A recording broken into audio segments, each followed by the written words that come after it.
Hi guys, welcome back to my YouTube channel. ಎಲ್ಲರೂ ಹೇಗಿದ್ದೀರಾ? ಎಲ್ಲರೂ ಚೆನ್ನಾಗಿದ್ದೀರಾ ಅಂತ ಅಂದ್ಕೊತ ವಿಡಿಯೋ ಸ್ಟಾರ್ಟ್ ಮಾಡ್ತೀನಿ. ಇದು ಅಮೆಝಾನಿಂದನೋ ಫ್ಲಿಪ್ಕಾರ್ಟಿಂದನೋ ಏನೋ ಬುಕ್ ಮಾಡಿದ್ದೀನಿ. ಅದು ಆನ್ಲೈನ್ ಶಾಪಿಂಗ್ ಮಾಡಿರೋದು. ಅದು ಗೊತ್ತಿಲ್ಲ ಯಾವ ಆ್ಯಪಿಂದ ಬುಕ್ ಮಾಡಿದ್ದೀನಿ ಅಂತನ. ಇದು ಎಲ್ರಿಗೂ ಆಲ್ಮೋಸ್ಟ್ ಗೊತ್ತೇ ಇರುತ್ತೆ. ಈ ವಾಷಿಂಗ್ ಮಿಷಿನ್ಗೆ ಇದು ಪೈಪಿಗೆ ಹಾಕೋಣ ಅಂತ ಆಗ್ತಾ ಇದೆ. ಅದು ಯಾಕೋ ನೀರು ಲೀಕ್ ಆಗ್ತಿತ್ತು. ನನಗೆ ಸರಿಯಾಗಿ ಹಾಕಕ್ಕೆ ಬಂದಿಲ್ವೇನೋ ಅಂತ ಹೇಳ್ಬಿಟ್ಟು ಒಂದ್ಸಲ ಟ್ರೈ ಮಾಡಿದೆ ಹಾಕೋಣ ಅಂತನ. ಹಾಕ್ದೆ, ಆದರೂ ನೀರು ಲೀಕೇಜ್ ಆಗ್ತಾನೆ ಇತ್ತು. ತಿರ್ಗಿ ನಮ್ಮ ಮನೆಯವ್ರು ಕರೆಯೋಣ ಅಂತ ಹೋದೆ. ಅವ್ರು ಅಷ್ಟೊತ್ತಿಗಾಗಲೇ ಡ್ಯೂಟಿಗೆ ಹೋಗ್ಬಿಟ್ಟಿದ್ರು. ಸರಿ ಹೋಗ್ಲಿ ಬಿಡು ಆಯಿತು ಅಂತ ಹೇಳ್ಬಿಟ್ಟು ಸಾಯಂಕಾಲ ಹಾಕ್ಸ್ಕೊಳ್ಳೋಣ ಅಷ್ಟೊತ್ತಿಗೆ ಮನೆಯೆಲ್ಲ ಕ್ಲೀನ್ ಮಾಡ್ಕೊಳ್ಳೋಣ ಅಂತ ಒಳಗೆ ಬಂದೆ. ಫುಲ್ಲು ಮನೆಯೆಲ್ಲ ಈ ಥರ ಚಿತ್ರ ವಿಚಿತ್ರ ಆಗೋಗ್ಬಿಟ್ಟಿತ್ತು.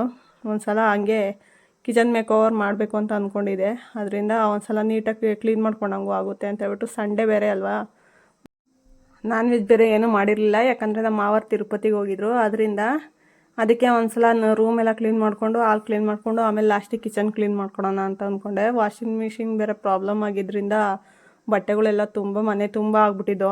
ಅದರಿಂದನೇ ಅರ್ಧ ಗಲೀಜು ಅಂತ ಅನ್ನಿಸ್ತಾ ಇತ್ತು. ಅದರಿಂದ ಫಸ್ಟ್ ರೂಮ್ ಕ್ಲೀನ್ ಮಾಡಿಕೊಂಡು ನನ್ನ ಮಗನ ಕರ್ಕೊಂಬಂದು ಮಲಗಿಸ್ಬಿಟ್ಟು, ಅವನು ಆಲ್ರೆಡಿ ತಿಂಡಿ ತಿಂದು ಹೋಗಿದ್ದ ಪಕ್ಕದ ಮನೇಲಿ ಆಟ ಆಡೋದಕ್ಕೆ ಅಂತನ. ಆಮೇಲೆ ಅವ್ನು ರೂಮ್ ಕ್ಲೀನ್ ಮಾಡಾದ್ಮೇಲೆ ಅವನು ಮಲಗಿಸ್ಬಿಟ್ಟು ಆಮೇಲೆ ಮಿಕ್ಕಿದ ಕೆಲಸಗಳು ಮಾಡ್ಕೊಳ್ಳೋಣ ಅಂತ ಅಂದ್ಕೊಂಡೆ. ಆದರೆ ಅವನಿಗೆ ನೋಡಿದ್ರೆ ನಿದ್ದೆನೇ ಬರ್ತಿರ್ಲಿಲ್ಲ. ಇನ್ನು ರೂಮೆಲ್ಲ ಕ್ಲೀನ್ ಮಾಡಿ ಮನೆ ಒರೆಸಿ ಆದಮೇಲೆ ಅವನ ಪಾಡಿಗೆ ಅವ್ನು ಆಟ ಆಡ್ತಾಯಿದ್ದ. ಹಾಲು ಕ್ಲೀನ್ ಮಾಡೋಣ ಅಂತ ಅಂದ್ಕೊಂಡು ಬಂದೆ. ಹಾಲಲ್ಲೂ ಕೂಡ ಬಟ್ಟೆಗಳು ಅಲ್ಲಿ ಇಲ್ಲಿ ಬಿದ್ದೇ ಇದ್ದೋ. ಅವನು ಎಲ್ಲ ನೀಟಾಗಿ ಎತ್ತಿಟ್ಟು ಇನ್ನು ಇದನ್ನು ಧೂಳು ಹೊಡೆದು ಕಸ ಹೊಡೆದು ಮನೆ ಒರೆಸೋಣ ಅಂತ ಅಂದ್ಕೊಂಡು ಮಾಡ್ತಾಯಿದ್ದೆ. ಇವನು ನನ್ನ ಮಗ, ಅಮ್ಮ ನಾನು ಕ್ಲೀನ್ ಮಾಡ್ತೀನಿ, ನಾನು ಧೂಳು ಹೊಡಿತೀನಿ ಅಂತ ಹೇಳ್ಬಿಟ್ಟು ಯಾವ ಥರ ಆಡ್ತಾವನೆ. ಇನ್ನು ಹೊರಗಡೆ ಎಲ್ಲ ಒಂದು ಸತಿ ಕ್ಲೀನ್ ಮಾಡಿಕೊಂಡು ಆಮೇಲೆ ಒಳಗಡೆ ಕ್ಲೀನ್ ಮಾಡ್ಕೊಳ್ಳೋಣ ಅಂತ ಎಲ್ಲ ಗುಡಿಸ್ದೆ. ಅಲ್ಲಿ ಗುಡಿಸ್ಬಿಟ್ಟು ಆದಮೇಲೆ ಒಳಗಡೆನೇ ಬಂದು ನೀಟಾಗಿ ಕಸ ಹೊಡೆದು ಮನೆ ಒರೆಸೋಣ ಅಂತ ಒರೆಸ್ತಾ ಇದ್ದೆ. ನನ್ನ ಮಗ ಒಂದೆರಡು ಸಲ ಬಿದ್ದ.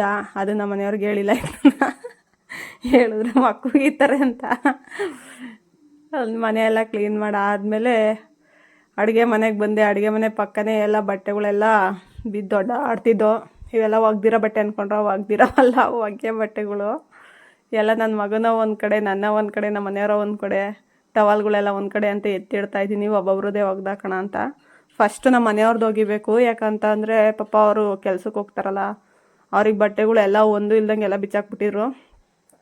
ಅದರಿಂದ ಫಸ್ಟು ಅವರವ ಬಟ್ಟೆಗಳ್ನ ಒಗ್ದ್ಬಿಟ್ಟು ಆಮೇಲೆ ನಮ್ಮ ಒಗ್ಯೋಣ ಅಂತ ಎಲ್ಲ ಸಪ್ರೇಟ್ ಮಾಡಿ ಎತ್ತಿಟ್ಟಾದಮೇಲೆ ಕಸ ಹೊಡೆದು ಮನೆ ಒರೆಸೋಣ ಅಂತ ಬಂದೆ. ನೋಡಿದ್ರೆ ಶೆಲ್ಫ್ಕಲ್ಲೆಲ್ಲ ಸ್ವಲ್ಪ ಧೂಳಂತ ಅನ್ನಿಸ್ತಾ ಇತ್ತು. ಸರಿ ಆಯ್ತು, ಇನ್ನು ಶೆಲ್ಫ್ಕಲ್ಲೂ ಕ್ಲೀನ್ ಮಾಡ್ಕೊಂಬಿಡೋಣ ಅಂತ ಹೇಳ್ಬಿಟ್ಟು ಕ್ಲೀನ್ ಮಾಡ್ಕೊತಾ ಇದ್ದೀನಿ. ಇನ್ನು ಶೆಲ್ಫೆಲ್ಲ ಕ್ಲೀನ್ ಮಾಡಾದ್ಮೇಲೆ ಇನ್ನೇನು ನೆಲ ಒಂದು ಒರೆಸಿದ್ರೆ ಮುಗೀತು ಕೆಲಸ ಅಂತ ಅಂದ್ಕೊಂಡೆ. ಆದರೆ ಇನ್ನು ಕೆಲಸಗಳು ಇದ್ದೇ ಇದ್ದೋ. ಇನ್ನು ಈ ಡಬ್ಬಗಳೆಲ್ಲ ಮೀಶೋದಲ್ಲಿ ತಗೊಂಡಿತ್ತು ಬಾಕ್ಸ್ಗಳು, ಚೆನ್ನಾಗಿದ್ದಾವೆ ಕ್ವಾಲಿಟಿ. ಮತ್ತು ಈ ಬಾಕ್ಸ್ಗಳ ಜೊತೆಗೆ ಒಂದು ಮಸಾಲೆ ಸ್ಪೈಸಸ್ ಬಾಕ್ಸ್ ಬರುತ್ತಲ್ಲ ರೌಂಡ್ ಶೇಪು, ಅದು ಈ ಥರದ್ದೊಂದು ತೊಗೊಂಡೆ. ಇದು ಚೆನ್ನಾಗಿದೆ ಮಸಾಲೆ ಬಾಕ್ಸ್ಗಳೆಲ್ಲನ ಚಿಕ್ಕದಾಗಿ. ಇದೆಲ್ಲ ಒಂದು 1/4 kg ಅಷ್ಟು ಹಿಡಿಯುತ್ತೆ ಒಂದೊಂದು ಬಾಕ್ಸಲ್ಲಿ.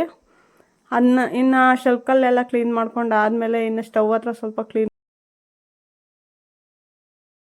ಇನ್ನು ಅದು ನೆನ್ಕೊಳ್ಳೋ ಅಷ್ಟೊತ್ತಿಗೆ ಪಾತ್ರೆಗಳು ತೊಳ್ಕೊಳ್ಳೋಣ ಅಂತ ತೊಳ್ಕೊತಾ ಇದ್ದೀನಿ. ಒಂದು ಟೈಮ್ಗೆ ಬರೀ ದೋಸೆ ಮಾಡೋದಕ್ಕೆ ಇಷ್ಟೊಂದು ಪಾತ್ರೆ ಆಗಿಬಿಟ್ಟಿದ್ದಾವೆ. ದೋಸೆ ಪಲ್ಯ ಮತ್ತು ಚಟ್ನಿ ಮಾಡ್ಕೊಂಡಿದ್ದೆ, ಅಷ್ಟಕ್ಕೆ ಇಷ್ಟು ಪಾತ್ರೆ ಆಗಿಬಿಟ್ಟಿದ್ದಾವೆ.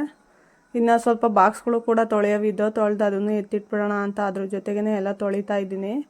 ಅದು ತೊಳೆದಾದ್ಮೇಲೆ ಫಸ್ಟು ಬೆಳಗ್ಬಿಟ್ಟು ಸಿಂಕ್ ಒಳಗೆ ಹಾಕ್ಬಿಟ್ಟು ಆಮೇಲೆ ಸ್ಟವ್ ಹತ್ರ ಎಲ್ಲನ ನೆನಾಕಿದ್ನಲ್ಲ ಅದೆಲ್ಲ ಒಂದು ಸಲ ಉಜ್ಕೊಂಡು ಕ್ಲೀನ್ ಮಾಡಿಕೊಂಡೆ. ಕ್ಲೀನ್ ಮಾಡ್ಕೊಂಡಾದ್ಮೇಲೆ ಒಂದು ಸ್ವಲ್ಪ ನೀರಲ್ಲಿ ಹಾಕಿ ತೊಳೆದ್ಬಿಟ್ಟು ಆಮೇಲೆ ಬಟ್ಟೆಲ್ಲ ಒರೆಸ್ಕೊಂಡೆ. ಸ್ವಲ್ಪ ಇದನ್ನು ಗೋಡೆನೂ ಕೂಡ ಒರೆಸೋದಿತ್ತು, ಮತ್ತು ಆ ಕಿಟಕಿ ಕೂಡ ಸ್ವಲ್ಪ ಕ್ಲೀನ್ ಮಾಡ್ಕೊಳ್ಳೋದಿತ್ತು. ಅದನ್ನು ಎಲ್ಲ ಕ್ಲೀನ್ ಮಾಡಿಕೊಂಡೆ. ಕ್ಲೀನ್ ಮಾಡ್ಕೊಂಡಾದ್ಮೇಲೆ ಆಮೇಲೆ ಅಲ್ಲೇ ಶೆಲ್ಫ್ಕಲ್ ಹತ್ರನೇ ಸ್ಟವ್ ಪಕ್ಕನೇ ಎಲ್ಲ ಪಾತ್ರೆಗಳನ್ನ ತೊಳೆದು ಅಲ್ಲೇ ಜೋಡಿಸ್ಕೊಂಡೆ. ಸ್ವಲ್ಪ ನೀರು ಇಳ್ಕೊಂಡಾದ್ಮೇಲೆ ಜೋಡಿಸ್ಕೊಳ್ಳೋಣ ಅಂತನ.